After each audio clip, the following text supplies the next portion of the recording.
এখানে যদি আপনার মৌত হয়ে যায় ভাবুন তো কেমন হবে।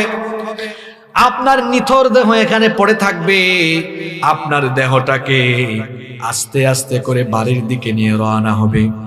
বাড়িতে আপনার এই মরদেহ গেলে আর কিন্তু আপনার দামি খাটে আপনাকে শোয়ানো হবে না, সঙ্গে সঙ্গে আপনাকে মাটিতে শুইয়ে রাখা হবে। আপনার এই মরদেহ দেখে আপনার পরিবার পরিজন সবাই কান্নাকাটি আরম্ভ করবে, হাউমাউ করে চিৎকার করে কান্নাকাটি শুরু হবে। কিন্তু এই হাউমাউ করে চিৎকার চেঁচামেচি করে কান্নাকাটি বেশিক্ষণ কিন্তু থাকবে না। অল্প কিছুক্ষণ কান্নাকাটির পরে সবাই মিটিং এ বসে যাবে। মিটিং এ বসবে, বসে সিদ্ধান্ত নিবে লাশ বেশিক্ষণ রাখা যাবে না। মাগরিবের পরে মারা গিয়েছেন বলবে যত তাড়াতাড়ি সম্ভব রাত 10টার ভিতরে জানাজা দিয়ে দাও। সিদ্ধান্ত হয়ে যাবে এমন। কিছু লোক চলে যাও বাঁশ কাটতে, বাঁশ ঝাড়ে। কিছু লোক চলে যাবে মসজিদ থেকে খাটিয়ে আনতে। কিছু লোক চলে যাবে কাফনের কাপড় সংগ্রহ করতে। আর কিছু মানুষ চলে যাবে কবর খনন করতে। কিছু মানুষ আবার চুলা করা আরম্ভ করবে, চুলায় পানি গরম করার জন্য। চতুর্দিকে একটা আয়োজন শুরু হবে। এটা হলো আপনার জীবনের শেষ বিদায়ের আয়োজন। এরকম একটা আয়োজন আমার জন্য, আমাদের সবার জন্য আছে না নাই? ভাবুন তো কেমন হবে। বেশিক্ষণ লাশ রাখা হবে না। আপনার পরিবার পরিজন বন্ধু বান্ধব এসে আপনাকে দেখবে আর আফসোস করবে, কিন্তু আপনাকে আর তারা দুনিয়ার জীবনে ফিরিয়ে আনতে পারবে। কিছুক্ষণের মধ্যে পানি গরম হয়ে যাবে। যে বাড়িটা এত সুন্দর করে বানালেন, 2 কোটি 3 কোটি 4 কোটি টাকা দিয়ে বাড়ি বানালেন, ওই বাড়ি থেকে এবার সারা জীবনের জন্য আপনার দেহটাকে এবার বের করা হবে। বের করে গোসল দেওয়ার জায়গায় নেওয়া হবে। গোসল দেওয়ার জায়গায় নিয়ে সেখানে এবার খুব সাধারণ সাবান দিয়ে গোসল দেওয়া হবে। আপনি ধনী মানুষ, দামি দামি ব্র্যান্ডের শাওয়ার জেল, দামি দামি ব্র্যান্ডের সোপ দিয়ে, দামি দামি ব্র্যান্ডের সাবান দিয়ে আপনি গোসল করেছেন। এবার আপনাকে গোসল দেওয়া হবে খুব নরমাল সাবান দিয়ে। গোসল যখন কমপ্লিট হয়ে যাবে, এত দামি দামি ব্র্যান্ডের কাপড় চোপড় শরীর থেকে খুলে ফেলা হবে। সাদা কাফন দিয়ে পেঁচায় ফেলা হবে। সাদা কাফন দিয়ে পেঁচিয়ে এরপরে মসজিদ থেকে আনা খাটিয়ার মধ্যে ল্যাপ নাই, তুষক নাই, ম্যাট্রেস নাই, কিছুই নাই। ওই খাটিয়ার উপরে আপনার নিথর দেহটা ফেলে রাখা হবে। কিছুক্ষণের জন্য আপনার মাথার দিক থেকে কাফনের কাপড় খুলে দেওয়া হবে, যাতে করে পরিচিত জনরা শেষবারের জন্য দেখে নেয়। শেষবারের মতো দেখা কমপ্লিট হয়ে গেলে এত টাকা দিয়ে বানানো বাড়ি, এই বাড়ি থেকে এবার সবাই আপনাকে চিরদিনের জন্য বিদায় দিয়ে দিবে। কোনোদিন আর এই বাড়িতে আপনার দেহ ঢুকবে না। আপনাকে ওই বাড়ি থেকে বের করে দেওয়া হবে। এবার খাটিয়া নিয়ে জানাজার মাঠে যাওয়ার পরে আর তো মাত্র কিছুক্ষণ, জানাজা দেওয়ার পরে কবরটাও প্রস্তুত, কবরে যাওয়া হবে। সারা জীবন আপনি পরিষ্কার পরিচ্ছন্ন পরিপাটি বিছানায় ঘুমিয়েছেন। এবার কবরে গিয়ে দেখা যাবে খুব অল্প ন্যারো 3.5 হাত কবর খনন করা হয়েছে। সেখানে আপনাকে শুইয়ে দেওয়া হবে। কোনো বিছানা নাই, টাইলস নাই, কিচ্ছু নাই। আরে ওই কবর পোকামাকড়, কীট পতঙ্গ, ধুলাবালু যুক্ত, কাদামাটি যুক্ত জায়গা। সেখানে আপনার লাশটা শুইয়ে দিয়ে এরপরে বাঁশের ছাউনি দিয়ে আস্তে আস্তে করে মাটি চাপা দেওয়া হবে। যে ছেলে মেয়ের জন্য নামাজ আদায় করেন নাই, যে চাকরির জন্য, টাকা ইনকামের জন্য, ক্ষমতার জন্য এত কিছু করলেন, আজ আপনার বাড়ির জায়গায়, ছেলে মেয়ের জায়গায়, যে বিবিকে, যে স্ত্রীকে এত ভালোবাসতেন, বিবির জায়গায় কেউ আজকে আপনার সাথে, আরো জোরে বলেন, কেউ আপনার সাথে। সারা জীবন নামাজ ছেড়ে দিলে যে কবরে রাখা হয়েছে, মানুষ কবরে রেখে আসা মাত্রই এই কবর খুব ভালো জায়গা নয়। খবরদার খবরদার খবরদার, বেনামাজি হয়ে কবরে যাইয়েন না।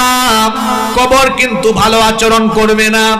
এই মাটির উপরে আপনি আজকে দম্ভ ভরে চলাফেরা করেন, মাটিতে পা ফেলে ফেলে হাঁটেন, এই মাটিতে একদিন চলে যাবেন। যখন আমরা লাশ নামায়া দেই তখন আমরা পড়ি মিনহা খালাকনাকুম ওয়া ফিহা নুঈদুকুম ওয়া মিনহা নুখরিজুকুম তারাতান উখরা। এটা অর্থ কি? এটা অর্থ হলো মিনহা খালাকনাকুম, এই মাটি থেকে তোমাকে সৃষ্টি করা হয়েছে, ওয়া ফিহা নুঈদুকুম, এই মাটিতে আজকে আবার তোমাকে ফিরিয়ে দেওয়া হচ্ছে। মাটিতে আপনি বহু দম্ভ ভরে চলাফেরা করেছেন, খবরদার বেনামাজি হয়ে কবরে যাইয়েন না, নতুবা মানুষ যখন কবর দিয়ে উঠে যাবে কবরের দুই পাশের মাটি এমন একটা চাপ মারবে, এক পাশের পাঁজরে গিয়ে অন্য পাশের পাঁজরে এভাবে ঢুকে যাবে, কবরটাকে জাহান্নামের গর্তে পরিণত করে দেওয়া হবে। হাদিসে এসেছে কবরের মধ্যে সাপ দেওয়া হবে, সাপ কামড়াতে থাকবে, কবরের মধ্যে জাহান্নামের আগুন জ্বালিয়ে দেওয়া হবে। জাহান্নামের আগুনে কিন্তু আপনি পুড়তে পারবেন না, ওই জাহান্নামের আগুন সহ্য করতে পারবেন না, বরদাস্ত করতে পারবেন না। কবরের সেই ভয়াবহ আযাব থেকে বাঁচার জন্য কবরে যাওয়ার আগে 5 ওয়াক্ত নামাজি হওয়ার দরকার আছে না নাই? এজন্য আজান হলে নামাজে যান। ফজরের নামাজটাই তো আপনি আল্লাহর গোলামি দিয়া শুরু করতে পারেন না। কিছুক্ষণ আগেই বলেছিলাম আমাদেরকে সৃষ্টি করা হয়েছে কার গোলামের জন্য? আরো জোরে বলেন। যুবকদের কি হয়েছে, কথা বের হয় না? কার গোলামের জন্য? আজান হলো ফজরের আজান। 5 ওয়াক্ত নামাজের মধ্যে সবচাইতে কঠিন নামাজটা হলো ফজরের নামাজ। কারণ শীতের দিনে ওই টাইমে ঠান্ডা লাগে বেশি, গরমের দিনে ওই টাইমে ঘুম লাগে বেশি। দেখবেন সামনে গরমকাল আসতেছে, সারা রাত যাদের বাসায় এসি আছে তারা তো গরম টের পায় না। এসিওয়ালা বাসায় যারা থাকেন সন্তানগুলোকে মাঝে মাঝে এসি ছাড়া রাখিয়েন, তাহলে গরিব মানুষের কষ্ট বুঝবে। যাদের বাড়িতে এসি নাই তারা জানে রাত 2টা 3টা পর্যন্ত 4টা পর্যন্ত গরমের কারণে ঘুম আসে না। আর লোডশেডিং হইলে তো আরো অবস্থা খারাপ। দেখা যায় ফজরের আজানের আধা ঘন্টা আগে একটু ঠান্ডা ঠান্ডা লাগে, কোমল বাতাস নির্মল বাতাস বয়ে যায়, তখন ঘুম খুব বেশি বেশি লাগে, ঠিক কিনা? ওই সময়টা হলো পরীক্ষার সময়।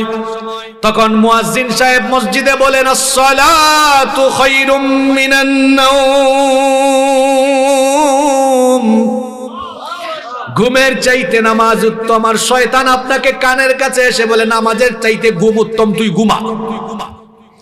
তখন যদি আপনি ঘুমায়া থাকেন চুপ থাকবেন না। সবাই বলেন নামাজে না গিয়ে যদি শয়তানের কথা মতো ঘুমায়া থাকেন, বলেন তো গোলামি হলো আল্লাহর না শয়তানের?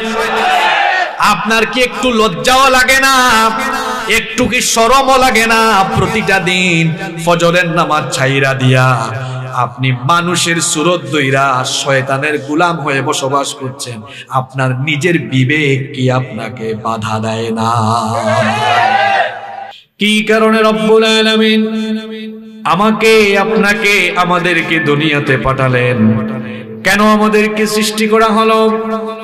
কোরআনুল কারীমের 51 নম্বর সূরা সূরাতুজ যারিয়াত 56 নম্বর আয়াতে রব্বুল আলামিন বললেন ওয়ামা খালাকতুল জিন্না ওয়াল ইনসা ইল্লা লিয়াবুদুন। আল্লাহ তাআলা বলছেন আমি জিন আর মানব জাতিকে সৃষ্টি করেছি শুধুমাত্র আমার গোলামির জন্য, আমার ইবাদতের জন্য। আমাদেরকে একমাত্র যার গোলামির জন্য সৃষ্টি করা হয়েছে, গলার আওয়াজটা বড় করে বলেন তিনি কে? আমাদেরকে আল্লাহর গোলামির জন্য পৃথিবীতে পাঠানো হয়েছে। এখন আমরা কি সত্যিকারার্থী আল্লাহর গোলামি করছি, নাকি আমরা আল্লাহর গোলামি থেকে বিচ্যুতির পথে চলে গিয়েছি? সেটা আমাদের ভাবা দরকার। আমরা যে আল্লাহর গোলাম, এই গোলামির বেস্ট এক্সাম্পল, সবচাইতে সেরা নমুনা পাওয়া যায় যে ইবাদতের ভিতরে। সে ইবাদতের নাম হচ্ছে সালাত। সে ইবাদতের নাম কি? সালাত, যেটাকে আমরা নামাজ বলি। কিছুক্ষণ আগে মাগরিবের নামাজ চলে গেল না? এই নামাজ হলো আল্লাহর গোলামি সবচাইতে সুন্দর নমুনা। আমরা যে গোলাম, গোলামির ভাবখানা নামাজে যেমন প্রকাশ পায়, অন্য কোন ইবাদতে সেরকম প্রকাশ পায় না। দেখুন, আমরা যখন নামাজে দাঁড়াই, আমরা যে গোলামের মতোই দাঁড়াই। যখন আমরা নামাজে দাঁড়াই, মাথাটা নত করে দিই কার ভয়ে? আল্লাহ বললেন যখন দাঁড়াও কিভাবে দাঁড়াবো শোনো। আল্লাহ বলেছেন ওয়াকুমু লিল্লাহি কানিতিন, বিনয়ী হয়ে দাঁড়াও, মাথা নত করে দাও, কারণ তোমার ভাবখানা যেন মালিক মালিক না লাগে, তুমি গোলাম। এজন্য আমরা যখন নামাজে দাঁড়াই গোলামের মতো মাথা নত করে দেই, আসামির মতো দাঁড়াই। যখন আমরা নামাজে দাঁড়াই, আমাদের হাতগুলো কান পর্যন্ত কিংবা কাঁধ বরাবর উঠায়া, একজন আসামি যেমন পুলিশের সামনে স্যালেন্ডার করে, আমরাও নামাজে দাঁড়ানোর সময় হাত দুইটা তুলে গুনাহগার অবস্থায় আমরাও গোলামের মতো স্যালেন্ডার করে মালিকের সামনে দাঁড়িয়ে যাই। বলেন, এত সুন্দর গোলামের নমুনা অন্য কোনো ইবাদতে আছে? বলেন, আছে? কিভাবে আমাদের সব অহংকার মাটির সাথে মিশে যায়। আমরা দাঁড়ানোর সময় স্যালেন্ডার করে দাঁড়ালাম, এরপরে কিছুক্ষণ পর আমরা আমাদের মাথা ঝুঁকালাম, রুকুতে গিয়ে আমরা আমাদের মালিকের সামনে, রবের সামনে নিজেদের মস্তকটা অবনমিত করে দিলাম। আবার আরো কিছুক্ষণ পর রুকু থেকে মাথা উঠায়া সাজদায় যখন আমরা চলে যাই, সাজদায় যাওয়ার পরে একেবারে নাক আর কপাল মাটিতে লাগিয়ে আল্লাহর কুদরতি চরণে সাজদা দিয়ে গোলামির সর্বোচ্চ বহিঃপ্রকাশ আমরা ঘটিয়ে দেই। কথা বুঝতেছেন আমার? এই যে গোলামের এত সুন্দর নমুনা, এটা নামাজ ছাড়া অন্য কোনো ইবাদতে পাওয়া যায় না। আমাদের জন্য প্রত্যেক দিন 5 ওয়াক্ত নামাজ যিনি ফরজ করেছেন তিনি কি? এই নামাজ হলো এমন একটা ইবাদত, নামাজ হলো ইসলামের ইবাদতের মাথা। আস-সালাতু হিয়া রাসুল ইবাদাহ, নামাজ হলো ইবাদতের মাথা। মাথা ছাড়া যেমন মানুষের পূর্ণাঙ্গ পরিচয় পাওয়া যায় না। দেখুন, আমি আপনাদেরকে উদাহরণ দেওয়ার জন্য বলছি, আমার দিকে তাকান। আশেপাশে সব জ্বলে পুড়ে ছাই হয়ে যাক, এখন ওদিকে মনোযোগ নাই, আমার দিকে তাকান। কথা অল্প বলবো, কিন্তু অল্প কথার ভেতরে যা বলা দরকার তা বলে ফেলবো ইনশাআল্লাহ। এই যে আমরা এখানে আছি, উদাহরণ দেওয়ার জন্য বলছি। মনে করুন আমাদের প্রত্যেকের মাথা কেটে ফেলা হলো। মাথা কেটে ফেলার পরে যদি আমাদের বুক থেকে পা পর্যন্ত নিথর দেহ পড়ে থাকে, বলেন তো মাথা ছাড়া বুক থেকে পা পর্যন্ত শুধু দেহ, দেহ দিয়ে কি কোনো মানুষের পূর্ণাঙ্গ পরিচয় পাওয়া যাবে নাকি? মাথা ছাড়া যেমন শুধু দেহ দিয়ে পূর্ণাঙ্গ পরিচয় পাওয়া যায় না, ঠিক তেমনি ভাবে নামাজ বাদ দিয়ে ওয়াজ মাহফিলের আয়োজন করে, ওয়াজ মাহফিলে বক্তা হয়ে, শ্রোতা হয়ে, মসজিদ কমিটিতে থেকে বড় আলেম হয়ে, কিংবা মাদ্রাসার ছাত্র হয়ে, অথবা ব্যবসা করে, বাণিজ্য করে, যে কোনো কাজ করে মুসলমানিত্বের পরিচয় দেওয়া যায় না। আপনি যদি মাথা থাকে না, মাথা ছাড়া যেমন আপনার হাত পা বডি দিয়ে পূর্ণাঙ্গ পরিচয় মিলে না, ঠিক তেমনি ভাবে নামাজ বাদ দিয়া, রমজান মাসে রোজা রেখে, হজের সময় হজ করে, যাকাত দিয়ে, ওয়াজ মাহফিলের আয়োজন করে, দান সদকা করে, সমস্ত ইবাদত ঠিক রেখে নামাজ যদি বাতিল করে ফেলেন, নবীজি বলেছেন যার মধ্যে নামাজ নাই তার মধ্যে ঈমান নাই। যার মধ্যে নামাজ নাই তার মধ্যে কি নাই? 100 কোটি টাকা দিয়ে মাহফিলের আয়োজন করার পরে যদি আয়োজক কমিটি নামাজ পড়ে না, বক্তা যদি ওয়াজ করে নামাজ না পড়ে, আর ওয়াজ মাহফিলে যারা এসে আসন অলঙ্কৃত করবে, যারা শ্রোতা এসে মাহফিলের সৌন্দর্য বাড়াবে, কেউ যদি নামাজ না পড়ে, এই ওয়াজ মাহফিল দিয়ে কিচ্ছু হবে না। কারণ ইসলামের সবচেয়ে বড় ইবাদতের নাম হলো নামাজ। নামাজ হলো এমন একটা ইবাদত, অন্যান্য ইবাদত দেখেন রোজা, হজ, যাকাত, দান সদকা, হালাল হারামের বিধিবিধান, সমস্ত বিধান আল্লাহ দিয়েছেন দুনিয়ায়, কিন্তু নামাজ আল্লাহ দুনিয়াতে ফরজ করেন নাই। রব্বুল আলামিন তার হাবিবকে ধুলির ধরা থেকে 7 আসমান ভেদ করে সিদরাতুল মুনতাহা পাড়ি দিয়ে ঊর্ধ্বাকাশে গমন করিয়ে 7 আসমানের উপরে বাইতুল মামুরের উপরে আল্লাহর সান্নিধ্যে নিয়ে গিয়ে আল্লাহ আমাদের জন্য নবীজির কাছে 5 ওয়াক্তের নামাজ গিফট করেছে। নামাজ আমাদেরকে গিফট করা হয়েছে মেরাজের রাতে। মেরাজের রাতে নবীজিকে রব্বুল আলামিন তার সান্নিধ্যে নিয়ে গেলেন। নবীজি আল্লাহকে বললেন, ও আল্লাহ, আমি তো তোমার কাছে আসলাম, আমার উম্মত তো মেরাজে আসার সুযোগ পাবে না। রব্বুল আলামিন বললেন, কেন পাবে না?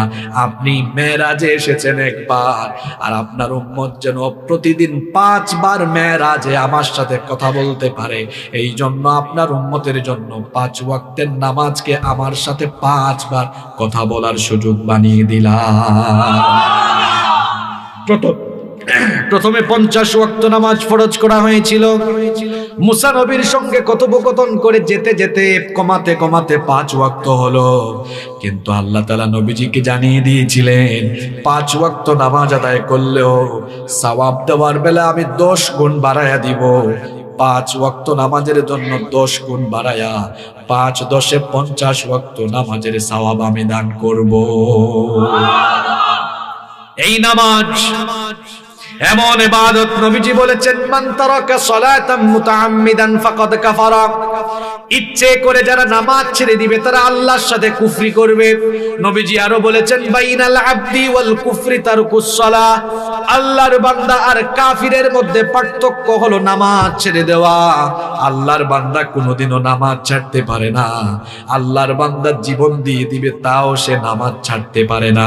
নামাজ হলো এমন একটি ইবাদত, এই দুনিয়া আমাদের কারো জন্যই চিরস্থায়ী ঠিকানা নয়। আমাদের আগে যারা দুনিয়াতে এসেছিলেন সবাই দুনিয়া থেকে চলে গিয়েছেন। আমরা আছি, আমরাও থাকবো না। আমরা বড় রিস্কের মধ্যে আছি, রিস্কি জোন।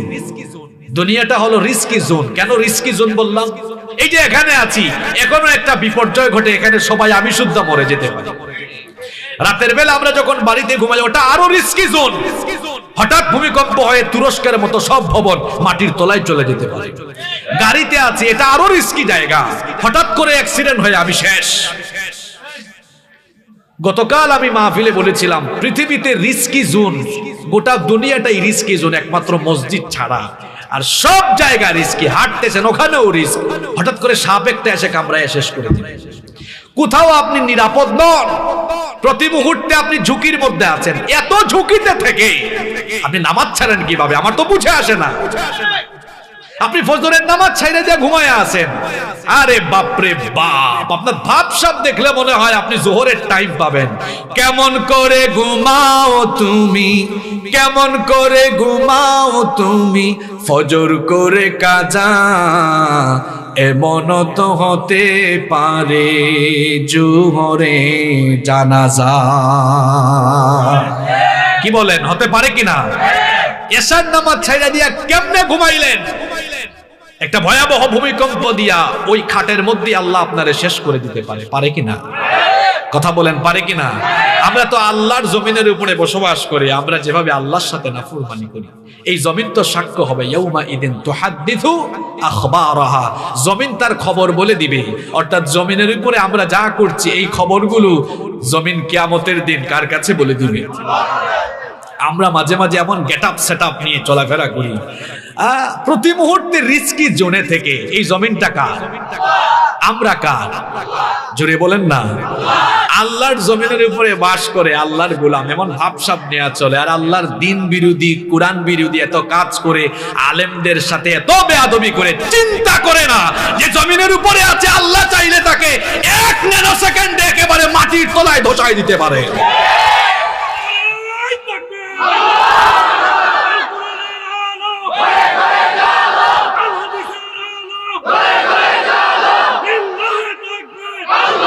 সম্পদের অহংকার কইরেন না। কারণ তার সম্পদ সুদ্ধা জমিনের নিচে চলে গেছে। ক্ষমতার অহংকার করা যাবে না। ফেরাউন তার ক্ষমতা নিয়ে লোহিত সাগরে পানি খেয়ে মরেছে। সৌন্দর্যের অহংকার করবেন না, কারণ সৌন্দর্য নিয়ে কত মানুষ আল্লাহর গজবে পরিণত হয়েছে, কত মানুষ বান্দরে পরিণত হয়েছে। বনি ইসরাইলের 70,000 ইহুদিকে আল্লাহ একদিনে বানর বানিয়েছে। সব ক্ষমতা কার কাছে? খবরদার নামাজ ছাইরেন না, নামাজ ছাইরেন না। কারণ আমরা যখন এই দুনিয়া ছেড়ে চলে যাব হাসরের মাঠে, আমরা আল্লাহর সামনে দাঁড়াবো, এ ব্যাপারে কি কোনো সন্দেহ আছে নাকি? হাসরের মাঠে আমরা যখন দাঁড়াবো, সবার আগে আল্লাহ নামাজের কথা আমাদেরকে জিজ্ঞেস করবেন। সর্বপ্রথম আল্লাহ নামাজের হিসাব চাইবেন। আল্লাহ জিজ্ঞেস করবেন, হে বান্দা, তুমি যতদিন দুনিয়াতে ছিলে তুমি কি 5 ওয়াক্ত নামাজ আদায় করেছো কিনা? আপনার নামাজের হিসাবে গন্ডগোল থাকলে ফেরেশতারা ডান্ডা বেরি লাগাবে, শিকল পড়াবে। কত কত হাত লম্বা শিকল শুনেন। আল্লাহ বলেছেন, সুম্মা ফি সিলসিলাতিন যারু সুম্মা ফি সিলসিলাতিন, আল্লাহ বলেছেন 70 যিরাআন ফাসলুকু, 70 গজ লম্বা শিকল দিয়ে বেঁধে এরপরে টেনে হিচড়ে জাহান্নামে নেওয়া হবে। জাহান্নামের আগুন কি আপনারা সহ্য করতে পারবেন নাকি? নামাজ ছাড়ার আগে একটু রান্না করে যাইয়েন, অথবা কোথাও আগুন লাগাইয়েন। আগুন জ্বালায়া একটু নিজের হাতখানা আগুনে দিবেন। 20 সেকেন্ড একটু রাখার চেষ্টা করবেন, পারবেন না। এই আগুনের চাইতে জাহান্নামের আগুন আরো 69 ভাগ বেশি দহন শক্তি সম্পন্ন। কারণ নবীজি বলেছেন, দুনিয়ার আগুন হলো জাহান্নামের আগুনের 70 ভাগের 1 ভাগ। এই 70 ভাগের 1 ভাগ এই স্বাভাবিক আগুন। এখানে যদি আপনাকে ফেলা হয় 1-2 মিনিটও আপনি বাঁচতে পারবেন না, চলে পুড়ে শেষ। এর চাইতে আরো 69 ভাগ বেশি দহন শক্তি সম্পন্ন জাহান্নামের সেই কঠিন আগুনে পুড়তে হবে যদি নামাজ ছেড়ে দেন। ওই আগুন থেকে বাঁচার জন্য দুনিয়াতে আমাদের নামাজি হওয়ার দরকার আছে না নাই? শুনেন শুনেন, বেনামাজিদেরকে রব্বুল আলামিন কিয়ামতের দিন কেমন শাস্তির সম্মুখীন করবেন। নামাজ ছাড়ার আগে কথাগুলো ভালো করে শোনেন। কিয়ামতের দিন হাসরের মাঠে যখন সব মানুষ আল্লাহর সামনে উপস্থিত হবে, আল্লাহ তাআলা উপস্থিত সমবেত সবাইকে বলবেন, তোমরা আমাকে সাজদা দাও। দুনিয়ায় যারা আজান হলে মসজিদে গিয়ে রবকে সাজদা দিত, সঙ্গে সঙ্গে তারা মাথা নত করে আল্লাহকে সাজদা দিবে। কিন্তু দুনিয়ায় যারা বেনামাজি ছিল তারা পিঠ নোয়াতে পারবে না, কাঠের মতো শক্ত হয়ে যাবে, চেষ্টা করলেও তারা সাজদা দিতে পারবে না। কথাগুলো আমার নয়, রব্বুল আলামিন কোরআনুল কারীমের 68 নম্বর সূরা সূরাতুল কলমের 42 নম্বর আয়াতে বলছেন, ইয়াউমা ইউকশাফু আন সাকিন ওয়া ইউদআউনা ইলাস সুজুদি ফালা ইয়াসতাতিউন। সেদিন কঠিন সময় যখন মানুষকে সাজদা দিতে বলা হবে, বেনামাজিরা তখন সাজদা দিতে পারবে না। যখন তারা সাজদা দিতে পারবে না, আল্লাহ বলছেন, খাশিয়াতান আবসারুহুম, তাদের চক্ষুটা অবনমিত হয়ে যাবে। ওয়া তারহাকুহুম যিল্লাহ, যিল্লতিতে বেজ্জতিতে তারা পড়ে যাবে। তারা তাদের পিঠ নোয়াতে পারবে না, পিঠ কাঠের মতো শক্ত হয়ে যাবে। এর কারণ সম্পর্কে আল্লাহ বলছেন, ওয়াকাদ কানু ইউদাউনা ইলাস সুজুদি ওয়া হুম সালিমুন। এর কারণ হলো দুনিয়াতে তারা যতদিন ছিল ততদিন তারা বেনামাজি ছিল। এই বেনামাজি গুলো আল্লাহকে কিয়ামতের দিন সাজদা দিতে পারবে না। এই বেজ্জতি থেকে আমাদেরকে বাঁচার জন্য দুনিয়াতে নামাজি হওয়ার দরকার আছে না নাই? খবরদার নামাজ ছাড়বেন না, নামাজ ছাড়বেন না। কারণ জাহান্নামের আগুন আপনি সহ্য করতে পারবেন না। কি করে নামাজ ছেড়ে দেন, কবরে কখন যাবেন সেটাও তো আপনি জানেন না। হঠাৎ করে আপনার মৌত হয়ে যেতে পারে, মৌতের কোনো গ্যারান্টি নাই। কাপড়ের গ্যারান্টি আছে, জুতার ওয়ারেন্টি গ্যারান্টি আছে, কিন্তু মৌতের কোনো ওয়ারেন্টিও নাই, গ্যারান্টিও নাই। এটা হঠাৎ চলে আসে, পারমিশন নিয়ে আসে না। ফাইদা জাআ আজালুহুম লা ইস্তাখিরুনা সাআতান ওয়া লা ইস্তাকদিমুন। এই মৃত্যুর সময় আসলে বিলম্ব করা হবে না, সঙ্গে সঙ্গে দেহ থেকে প্রাণ পাখি উড়াল দিয়ে দিবে। দুনিয়া ছেড়ে আপনাকে চলে যেতে হবে। আপনি টাকা ইনকামের জন্য, ক্ষমতার জন্য, আপনি আপনার পড়ালেখার জন্য, দায়িত্বের জন্য নামাজ আদায় করেন না। কিন্তু দেখা যাবে আপনি মারা যাওয়ার পরে আপনার দায়িত্ব, আপনার টাকা পয়সা, সন্তান সন্ততি, ঘর বাড়ি কোনো কিছু কাজে লাগবে। শুধু কাজে লাগবে আপনার আমল। ইয়াউমা লা ইয়ানফাউ মালু ওয়ালা বানুন, ধন সম্পদ সন্তান সন্ততি কিচ্ছু কাজে লাগবে না। একটু ভাবুন, উপলব্ধি করুন, এত টাকা খরচ করে মাহফিলের আয়োজন করলেন, নিজের জীবন নিয়ে আজকে চিন্তা করুন। এই যে আমি সহ আমরা সবাই এখানে বসলাম, আমরা বাড়িতে ফিরতে পারবো এর কি কোনো নিশ্চয়তা আছে নাকি? আমি হাসিবুর রহমান বাসা থেকে বের হয়েছি, বাসায় আমার লাশ যেতে পারে, আমি বাসায় নাও যেতে পারি, আপনিও বাসা থেকে এসেছেন, বাসায় আর আপনি নাও যেতে পারেন, আপনার লাশ ঢুকতে পারে। কি বলেন, এরকম হতে পারে কি পারে না? ভাবুন তো একবার, একটু উপলব্ধি করুন, একটু চিন্তা করুন, মন দিয়ে শুনুন। এখানে যদি এই মুহূর্তে আপনার মৌত হয়, এই মুহূর্তে এখানে আপনার আমার মৌত হওয়া স্বাভাবিক ব্যাপার না অস্বাভাবিক ব্যাপার? খুব স্বাভাবিক ব্যাপার। এখানে যদি আপনার মৌত হয়ে যায়, ভাবুন তো কেমন হবে।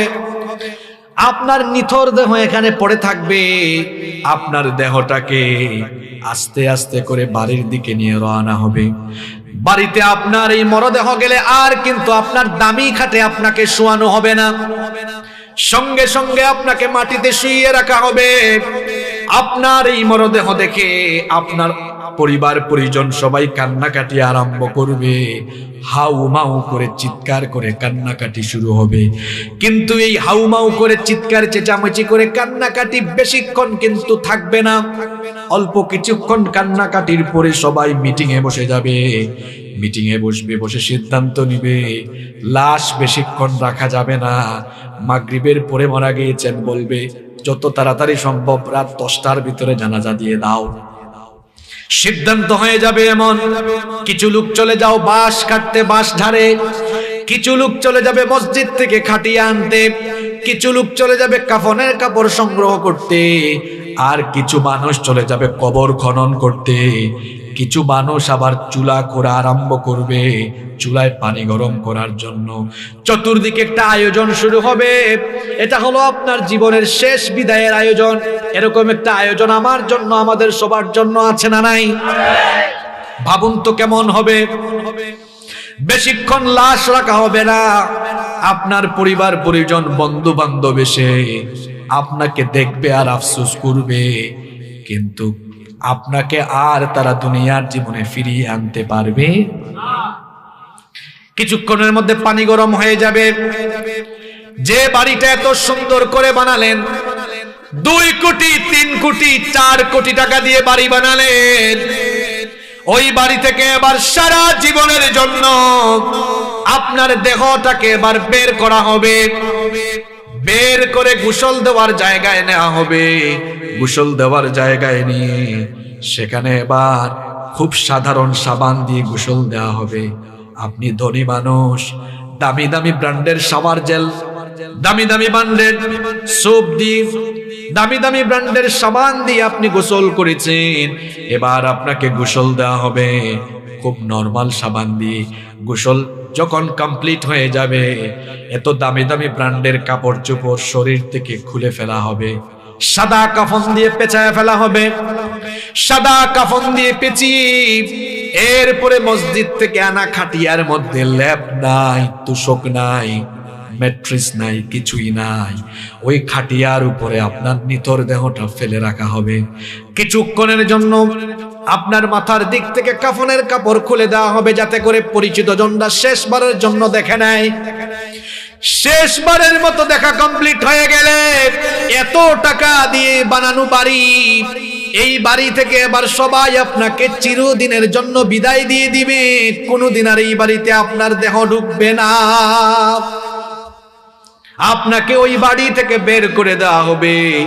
এবার খাটিয়া নিয়ে জানাজার মাঠে যাওয়ার পরে আর তো মাত্র কিছুক্ষণ, জানাজা দেওয়ার পরে কবরটাও প্রস্তুত, কবরে যাওয়া হবে।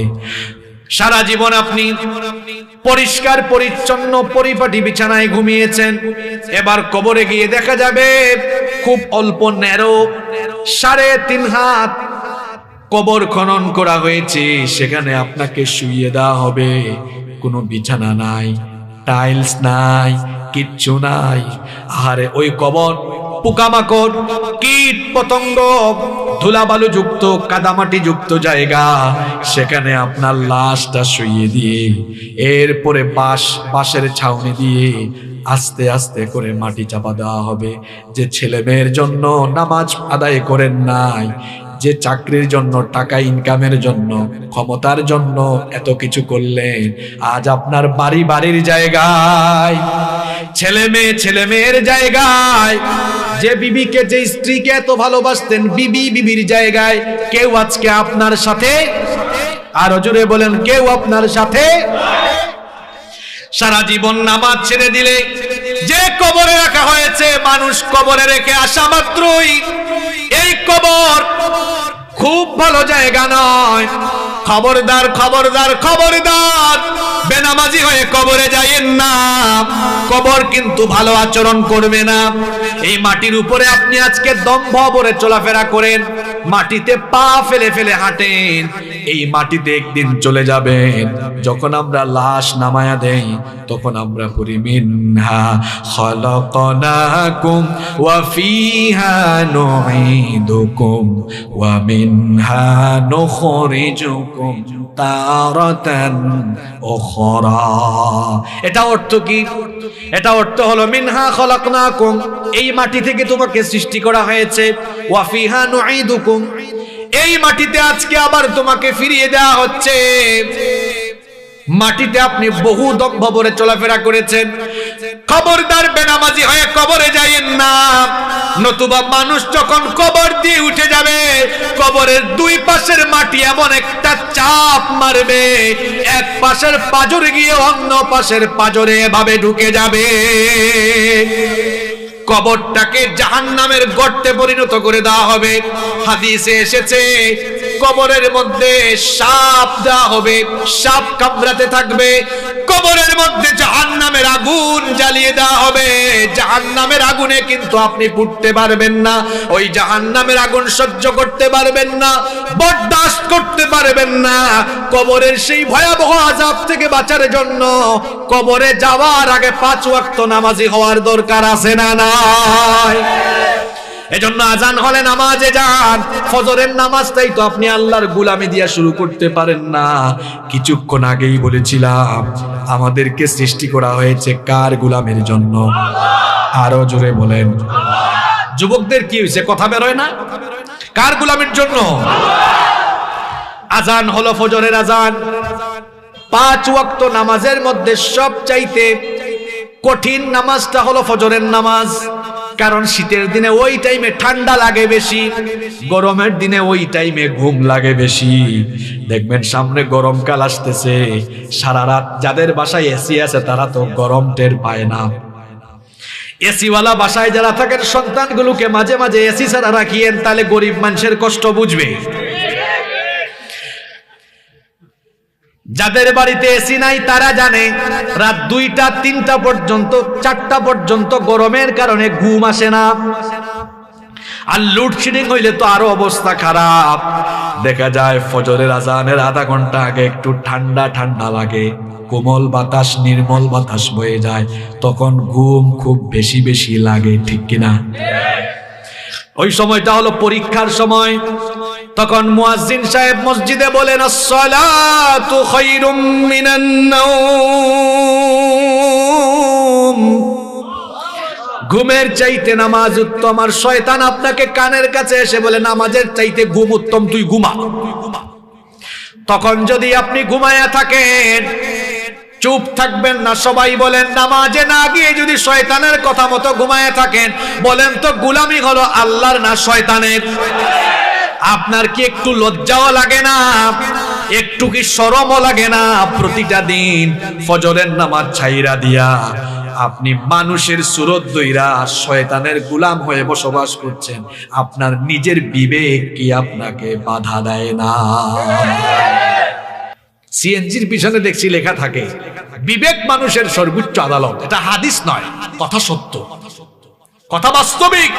তো বিবেক যদি মানুষের সর্বোচ্চ আদালত হয়েই থাকে, আপনাকে আল্লাহ বানাইলেন আল্লাহর গোলামের জন্য, আর ঘুম থেকে আপনি উইটাই শয়তানের কথা মাইনে শয়তানের গোলামি করলেন, আপনি নিজেকে আল্লাহর গোলাম আর দাবি করবেন কিভাবে? হায়া শরমত না যাব। এভাবে 5 ওয়াক্তের নামাজ চলে যায়, আমাদের কোনো আফসোস নাই। সবচেয়ে দুঃখ লাগে এদের জন্য যারা 5 ওয়াক্তের নামাজ ছাইরা দিয়া আফসোস করে না। কিন্তু এই দুনিয়াতে আমরা বহু মানুষ দেখেছি, যদি তাকবীরে উলা ছুটে যায় সারাটা দিন শুধু আফসোস করে। তাকবীরে উলা বুঝেন তো? এক লোক নামাজে আসলে তার আফসোসই লাগে না, আর আরেক লোক 5 ওয়াক্ত নামাজ পড়ে কিন্তু কোনো কারণে তাকবীরে উলা ছুটে গিয়েছে, আফসোস করে। দুই মানুষ কি একরকম? দুইজন তো একরকম নয়। 5 ওয়াক্ত নামাজ ছাড়ার পরেও যাদের অনুশোচনা আসে না, এই মানুষগুলোর কলিজার মধ্যে একেবারে শয়তানের প্রতারণার জাল বিস্তার করে ফেলেছে। এই লোকটা শয়তানের এমন মুরিদ হয়েছে, শয়তান তাকে তার অন্যতম খলিফা বানিয়ে ফেলেছে। এজন্য 5 ওয়াক্ত নামাজ ছাড়লেও তার আফসোস লাগে না, অথচ এই নামাজের হিসাব সর্বপ্রথম কিয়ামতে নিবেন কে? ফজর যায় ঘুমে আপনার, জোহর যায় অফিসে আদালতে কাজে কর্মে, আসরের নামাজ যায় ঘুমায়া, কিংবা আড্ডা দিতে দিতে মাগরিব যায় তামাশা করতে করতে, এশার নামাজ চলে যায় বন্ধু বান্ধবদের সাথে থাকতে থাকতে। এজন্য আমার জাতীয় কবি খুব সুন্দর লিখেছেন, ঘুমাইয়া কাজা করেছ ফজর, তখনও জাগনি যখন জোহর, হেলায় খেলায় কেটেছে আসর, মাগরিবের ওই শুনিয়া যান, এখনো জামাতে হওরে শামিল, এখনো এর সাথে আছে স্থান, বাজিছে দামামা বাদরে আমামা, শির উঁচু করি মুসলমান, দাওয়াত এসেছে নয়া জামানার, ভাঙা কেল্লায় রে নিশান। আল্লাহু আকবার। ঠিক কইয়েন না, কথাগুলো ভাবেন আমাদের দেশে ঠিক ঠিক বলা ফ্যাশন হয়ে গেছে। এটা ঠিক না, এটা ভাবার কথা বলেছে। কি লিখেছেন দেখেছেন, ঘুমাইয়া কাজা করেছ ফজর, তখনও জাগনি যখন জোহর, হেলায় খেলায় কেটেছে আসর, মাগরিবের ওই শুনিয়া যান, এখনো জামাতে হও শামিল, এখনো এর সাথে আছে স্থান। কি সুন্দর লিখেছেন। যুবকরা মনে মনে ভাবছে, হুজুর আমরা বুড়া হই, এরপরে নামাজ আদায় করব, বুড়া হবে, এটা কে তোমাকে বলেছে? কিছুদিন আগে আমার বাড়ির পাশের বাড়িতে আমার চেয়ে বয়সে 10 বছরের ছোট ছেলে হঠাৎ করে মরে গিয়েছে। তাহলে বোঝা গেল দুনিয়াতে আসার সিরিয়াল আছে, কিন্তু যাওয়ার কোনো সিরিয়াল। যুবক ভাইদেরকে বলছি, ছাত্র ভাইদেরকে বলছি, মসজিদে নামাজের সামনের কাতার তোমরা ফিল আপ করে দিবা। কারণ হলো যৌবন বয়সে ইবাদত এর দাম কম না বেশি? এই যে আমার বাবাজান চাচাজান যারা আছেন, বুড়া বয়স হইলে দেখা যায় মাজায় ব্যথা, কোমরে ব্যথা, মেরুদণ্ডে ব্যথা, হাঁটুতে ব্যথা, ঠিক মতো রুকু দেওয়া যায় না, সাজদা দেওয়া যায় না, লম্বা সময় নামাজ আদায় করা যায় না। কিন্তু যৌবন বয়সে ফিজিক্যালি ফিট, সুন্দর করে রুকু দেওয়া যায়, সুন্দর করে সাজদা দেওয়া যায়, নামাজটা হয় সুন্দর। এই জন্য আল্লাহ খুশি হন, কম না বেশি? একজন যুবক যখন আল্লাহকে সাজদা দেয়, আল্লাহ এত খুশি হন। এই জন্য যুবকের যৌবন বয়সের ইবাদতের আল্লাহ তাআলা যৌবন বয়সের ইবাদতের পুরস্কার স্পেশালি দিবেন। বিখ্যাত হাদিসের 3টি গ্রন্থ বুখারী, মুসলিম, তিরমিজি, এই 3 গ্রন্থে হাদিস বর্ণিত হয়েছে। নবীজি বলেছেন, কিয়ামতের দিন 7 শ্রেণীর মানুষকে রব্বুল আলামিন আরশের ছায়ার নিচে জায়গা দিবেন। এর মধ্যে 1 শ্রেণীর মানুষ হলো ওয়াশাবুন নাশআ ফি ইবাদাতিল্লাহ। ওই যুবকেরা, যে সকলে যুবকেরা যৌবনকাল আল্লাহর ইবাদত করে করে সাজদা দিয়ে দিয়ে কাটিয়ে দিয়েছে। তাহলে যুবক ভাইয়েরা, আল্লাহর আরশের ছায়ার নিচে জায়গার দরকার আছে না নাই?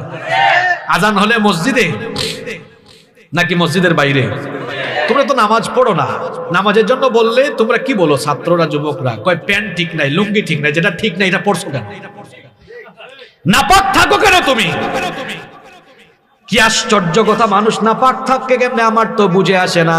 কিছুক্ষণ আগেই বলেছি, আমাদের কোনো ওয়ারেন্টি গ্যারেন্টি কিচ্ছু নাই। নাপাক অবস্থায় মরে যাওয়ার সম্ভাবনা আছে না নাই? নাপাক অবস্থায় মরে যাওয়ার সম্ভাবনা আছে। এই যে আপনি নাপাক থাকলেন, নাপাক অবস্থায় যদি মরে যান, আমরা জানি নাপাক যে ব্যক্তি থাকে তার সঙ্গে ফেরেশতা থাকে না, তার সঙ্গে থাকে কে? তো শয়তানের বন্ধু হইতে কে আপনাকে বলেছে? আর আজকে যুবকরা যৌবন কেন হারাচ্ছে, তার অন্যতম একটা কারণ হলো আজকের চিকিৎসা বিজ্ঞানীরা বলছেন যারা সব সময় নাপাক থাকে, পেশাব থেকে যারা পবিত্র হয় না, পেশাবের ওই পানির ফুটাগুলো যখন লুঙ্গি কিংবা প্যান্ট পায়জামার সাথে লেগে যায়, ওটার সাথে যখন গুপ্তাঙ্গ বারবার লেগে যায়, মানুষ তার যৌবন, এটার কারণে মানুষের যৌবন ক্ষয় হয়ে যায়, লয় হয়ে যায়। কারণ পেশাব ওইটা হলো অপবিত্র জিনিস। ইসলামের প্রত্যেকটি বিধান মানার মধ্যে কল্যাণ আছে। এই জন্য বলা হয়েছে পেশাব করে আপনি পানি দিয়ে পবিত্রতা অর্জন করবেন, কারণ আল্লাহ পবিত্র, তিনি পবিত্রতাকে ভালোবাসেন। পেশাব করে যারা পবিত্র হয় না, কবরে এদের জন্য স্পেশাল আযাব রেখেছেন কে? কি আর বলতাম, হয়তো এখানেও আছে অনেকে সারাদিন পেশাব করে পানি নেয় নাই, এখন মাহফিলে ঠিকই আসছে, এরকমও আছে। পবিত্র থাকেন, মানুষের কোনো গ্যারান্টি নাই তো ভাই, যে কোনো সময় মানুষ দুনিয়া থেকে চলে যাবে। নাপাক থাকবেন না। আজান হলে আগে নামাজ, পরে হলো কাজ। আগে নামাজ, পরে হলো কি? আমরা নামাজকে বলি কাজ আছে, কিন্তু কাজকে বলি না আমার নামাজ আছে। আগে নামাজ, এরপরে দুনিয়ার সব। নবীজি যখন দুনিয়া থেকে চলে যাচ্ছেন তখনও বলে গিয়েছেন আসসালাত আসসালাত, উম্মত নামাজ ছাড়িস না, তোরা নামাজ ছাড়িস না, কারণ নামাজ ছাড়া জান্নাতের গন্ধও পাওয়া যাবে। আরে ভাই, যে ঈমান আপনাকে আপনার বাড়ি থেকে বের কইরা মসজিদে আনতে পারে না, এ দুর্বল ঈমান কি করে আপনাকে জান্নাতে ঢুকাবে? আপনার ঈমান তো আপনারে নামাজি পড়াইতে পারে না, আপনার ঈমান আপনাকে সাজদা দেওয়াইতে পারে না। কত জাতের নামাজি আছে দেখেন না, দেখেন সাপ্তাহিক, মাসিক, এরপরে বার্ষিক, সিজনাল জানাজার নামাজি আছে না? সাপ্তাহিক নামাজি কারা? এরা পুরা সপ্তাহে নামাজে যায় না, শুধু জুমার দিনে নামাজে যায়। আপনাদের কসবায় এরকম নামাজি অবশ্য নাই। 2 নাম্বার, সামনে আসতেছে রমজান মাসের নামাজি, এরা রমজান আসলে এত নামাজি হয়, রমজানের 1 মাস নামাজি, বাদ বাকি 11 মাস খবর নাই, এরকম আছে না নাই?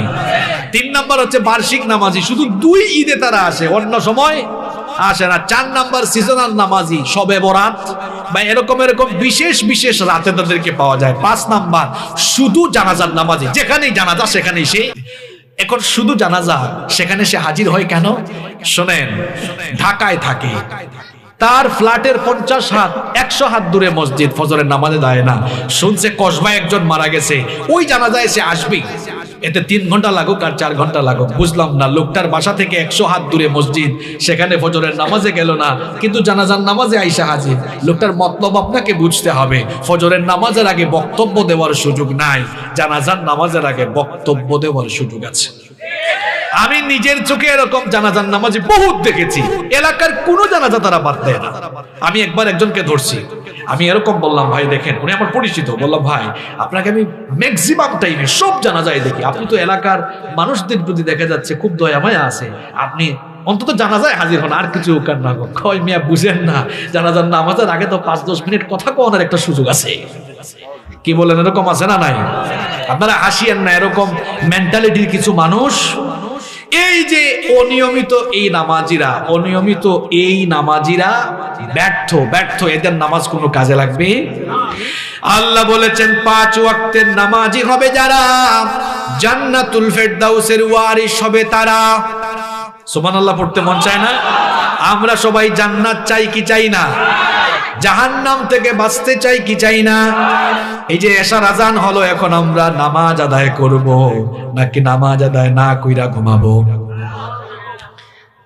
এই যে আজান হচ্ছে না, আচ্ছা একজন আজানের জবাব দিয়ে দিন সবার পক্ষ থেকে, বাইরের সাউন্ডটা বন্ধ আছে। শোনেন, কিছুদিন আগে বাংলাদেশে একটা ভূমিকম্প হয়েছিল না, কয়েক মাস আগে, ফজরের আজানের ঠিক পরে দিয়া, হ্যাঁ, এই যে তুরস্কে ভূমিকম্প হয়ে গেছে কিছুদিন আগে, তুরস্কে 7.8 রিক্টার স্কেলের ভূমিকম্প, 6000 ভবন ধসে গিয়েছে, 30,000-এর বেশি মানুষ মারা গিয়েছে। এখনো যে আরো কত পরিমাণ হতাহতের সংখ্যা বাড়বে এটা কেউ যারা, উদ্ধার তো এখনো হয় নাই। এরকম একটা ভূমিকম্প রাতের বেলা হইয়া আমরাও মরে যেতে পারি কিনা চিন্তা করেন তো ভাই। আপনি এশার নামাজ কাজা কইরা কেমনে ঘুমাইলেন? আপনি একটু নিজের বিবেককে প্রশ্ন করেন, আমাকে জবাব দিয়েন না। আপনি ঘুমাইলেন কেমনে? ওই অবস্থায় তো আপনার মৌত হয়ে যেতে পারে।